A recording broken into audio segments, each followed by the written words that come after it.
ایک زمانے میں بابل شہر میں لوگ بتوں کی عبادت کیا کرتے تھے۔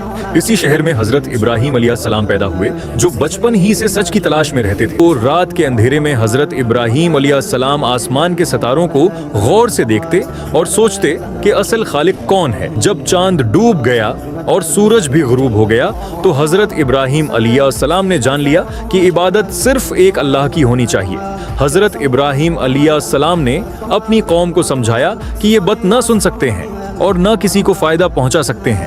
ایک دن حضرت ابراہیم علیہ السلام نے بت خانے میں جا کر تمام چھوٹے بت توڑ دیے تاکہ لوگ حقیقت کو سمجھ سکیں۔ جب قوم نے ٹوٹے ہوئے بت دیکھے تو وہ غصے سے بھر گئی اور حضرت ابراہیم علیہ السلام کو پکڑ لیا گیا۔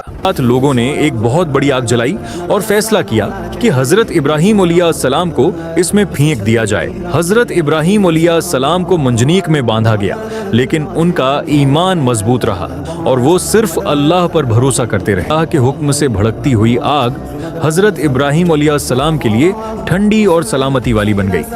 بادشاہ نمرود نے تکبر کے ساتھ حضرت ابراہیم علیہ السلام سے بحث کی، مگر اللہ نے سچ کو غالب رکھا۔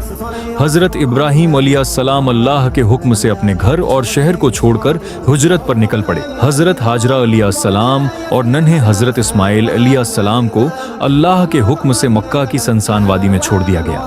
پانی کی تلاش میں حضرت ہاجرہ علیہ السلام صفا اور مروہ کی پہاڑیوں کے درمیان دوڑتی رہیں۔ اللہ نے اپنی رحمت سے زمین سے زمزم کا چشمہ جاری فرما دیا جو آج بھی موجود ہے۔ ایک رات حضرت ابراہیم علیہ السلام نے خواب دیکھا کہ وہ اپنے بیٹے کی قربانی دے رہے ہیں۔